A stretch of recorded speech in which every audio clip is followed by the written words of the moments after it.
मैं आज आपके सामने दो राज्यों की एक्साइज पॉलिसी के बारे में कुछ तथ्य रखना चाहता हूं।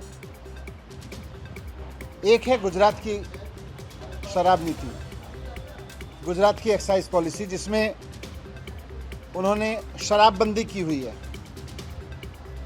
गुजरात में शराबबंदी की हुई है, लेकिन सब जानते हैं कि शराबबंदी के नाम पे ये लोग वहाँ पे हज़ारों करोड़ रुपए की नकली शराब बेचते हैं, सरकार को चूना लगाते हैं, जहरीली शराब लोग पीते हैं, लोग मरते हैं। खुलेआम सारे मीडिया में भी, अभी तो पिछले जब से ये हुश ट्रेजेडी हुई है लेटेस्ट वाली, सारे मीडिया में कई खबरें इस तरह की आई हैं जहां अलग अलग कोने में गुजरात के ये देखा गया कि किस तरह से इनके घरों में शराब बन रही है, इनके घरों में शराब बिक रही है, किस तरह से पूरे गुजरात में अलग अलग हिस्सों में किस तरह से खुलेआम शराब बिक रही है। ये आप सब लोगों ने दिखाया। ये सारा धंधा इनके ही लोग चलाते हैं, आपने दिखाया। और ये नकली शराब से मौत का पहला मामला नहीं है। ये लोग कहते हैं हमने गुजरात में शराबबंदी कर रखी है, लेकिन हर दूसरे तीसरे साल ऐसे मामले आते हैं जहां लोग जहरीली शराब पी के मर रहे हैं। और फिर जब पड़ताल होती है, मीडिया पड़ताल होती है, तो पता चलता है कि इन्हीं के लोग वहां शराब बेचने और बनाने में शामिल थे। जहरीली शराब पी के लोगों की जान जा रही है, लेकिन जहरीली शराब बेचने का, नकली गैरकानूनी तरीके से शराब बेचने का इनका धंधा दिन दूनी रात चौगनी तरक्की कर रहा है। ये मॉडल इन्होंने गुजरात में लागू कर रखा है। दूसरा है दिल्ली में लागू मॉडल। दिल्ली में हमारी सरकार पिछले साल एक नई एक्साइज पॉलिसी लेके आई, एक्साइज पॉलिसी 2021-22। 2021-22 की पॉलिसी लागू होने से पहले दिल्ली में सरकारी दुकानें थीं, ज़्यादातर सरकारी दुकानें थीं। सरकारी दुकानों के ज़रिए दिल्ली में शराब बिकती थी और खूब भ्रष्टाचार होता था उसमें, ब्रांड पुशिंग से लेके और कई तरीके की खबरें आती थीं। मैंने खुद रेड कर करके भ्रष्टाचार पकड़ा था वहाँ पे।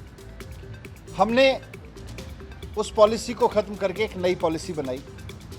दिल्ली में पहले कुछ दुकानें प्राइवेट भी होती थी, लेकिन जो प्राइवेट दुकानें थीं वो इन्होंने अपने ही यारों दोस्तों के नाम पे लाइसेंस दे रखे थे और उनसे लाइसेंस फीस भी कम लेते थे, बहुत कम लाइसेंस फीस लेते थे। और कई साल से लाइसेंस फीस भी नहीं बढ़ाई थी इन्होंने। तो ये सिस्टम ख़त्म करके ज़्यादातर सरकारी दुकानों का, जिनमें खूब भ्रष्टाचार था, और इनके नेताओं, रिश्तेदारों, इन सब की ड्राइवर और मेड के नाम पे चलती दुकानों को, इन सबको, सारे सिस्टम को बंद करके हमने नई पॉलिसी लगाई और बहुत पारदर्शी तरीके से हमने यहाँ पर शराब की दुकानों की नीलामी की। पहले, यहाँ आपकी जानकारी के लिए मैं बता दूँ कि पहले दिल्ली में 850 दुकानें होती थीं। नई पॉलिसी में हमने तय किया कि जितनी दुकानें पहले होती थीं उससे एक भी दुकान फालतू नहीं खोली जाएगी, वही 850 दुकानें रहेंगी। पहले इन दुकानों से सरकार को करीब 6000 करोड़ रुपए का रेवेन्यू मिलता था शराब पॉलिसी में। जब पारदर्शी तरीके से इन दुकानों की नीलामी हुई तो दुकानें नहीं बढ़ी, लेकिन पूरे साल में, एक फुल ईयर में 850 दुकानों से 9500 करोड़ रुपए का रेवेन्यू आना था। इस हद तक ऑक्शन गया हमारा, 6000 करोड़ की जगह 9500 करोड़ रुपए। तो इस तरह एक साल में नई पॉलिसी के तहत सरकार की आय 1.5 गुने से ज़्यादा बढ़ जाती, करप्शन खत्म हो जाता। लेकिन नई पॉलिसी आने से इन लोगों ने जो भ्रष्टाचार मचा रखा था वो रुक गया, वो खत्म हो गया। तो इन लोगों ने पूरा प्लान बनाया कि इस नई पॉलिसी को फेल किया जाए।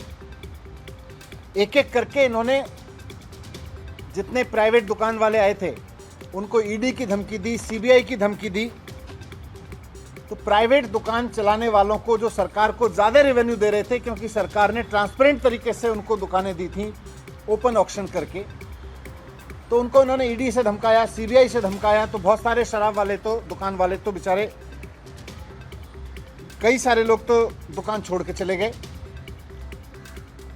और आज दिल्ली में जो नई पॉलिसी में भी 850 दुकानें हो सकती थीं, आज दिल्ली में कुल 468 दुकानें चल रही हैं।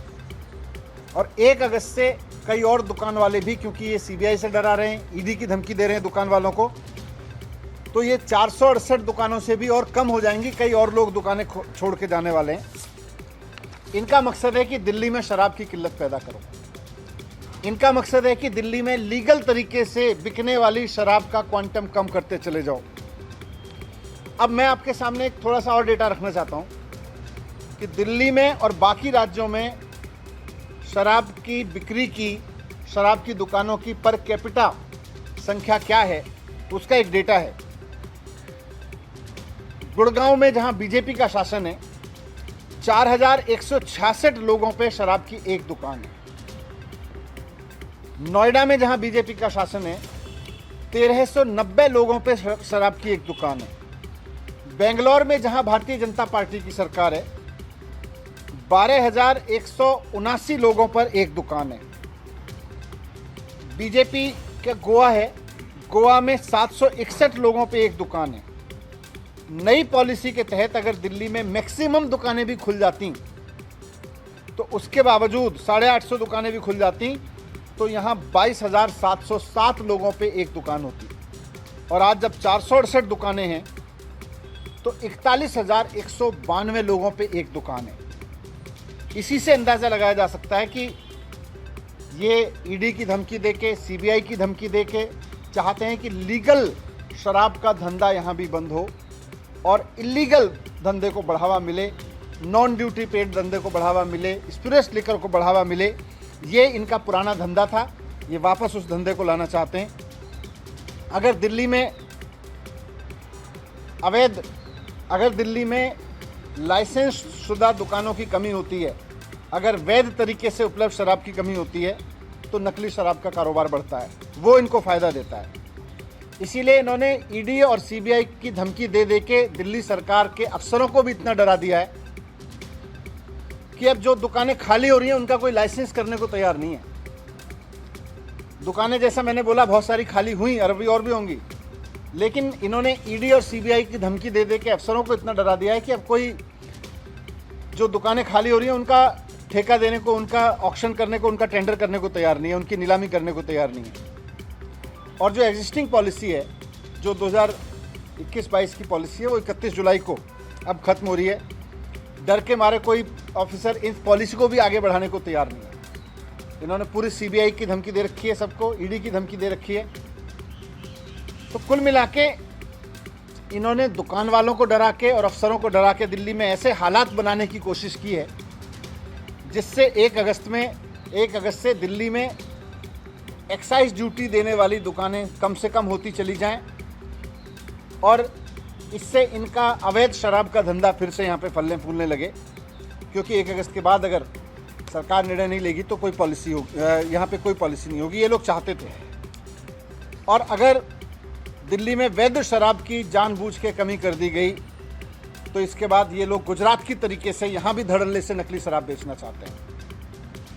दिल्ली में भी फिर हमें बहुत दुख है, लेकिन दिल्ली में भी अगर ऐसा होता है तो नकली शराब बिकती है तो कोई बड़ी चीज़ नहीं है। जैसे जहाँ जहाँ नकली शराब बिकती है वहाँ फिर जहरीली शराब पी के लोगों की मौत होती है, हुश ट्रेजेडी होती है।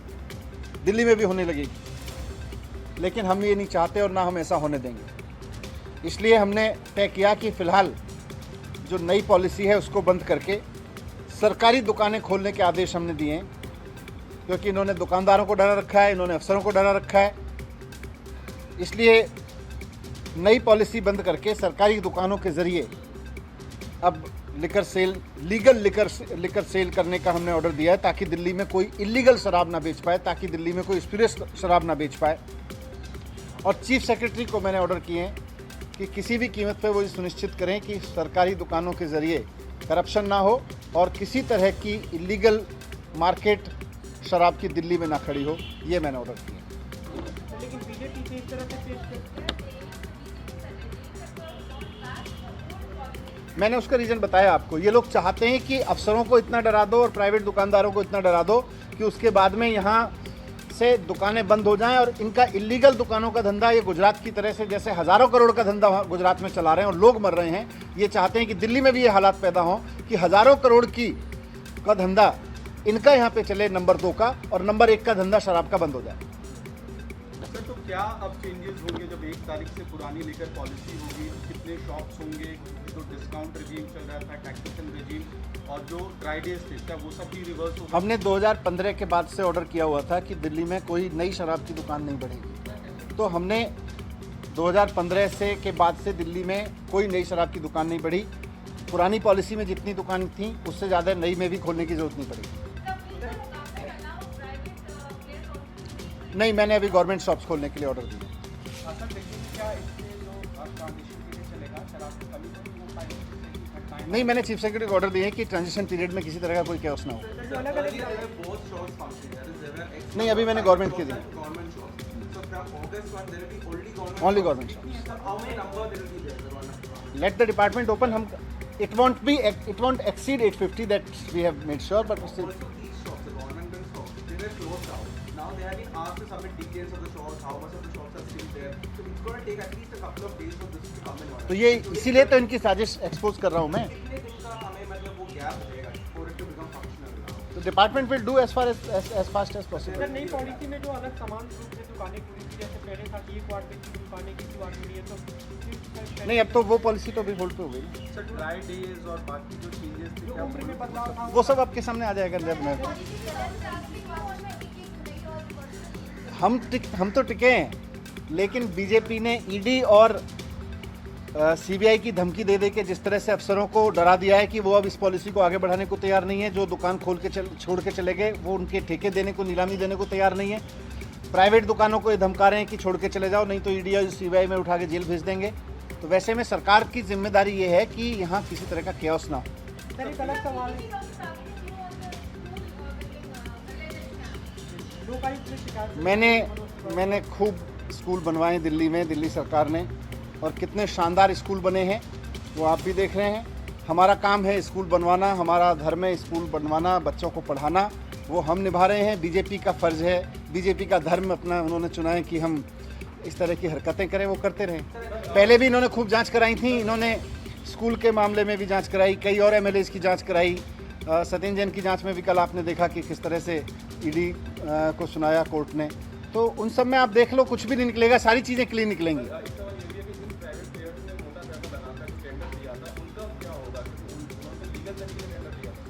हाँ, लेकिन अब लीगल तरीके से उन्हीं को धमका रहे हैं ना, इलीगल तरीके से।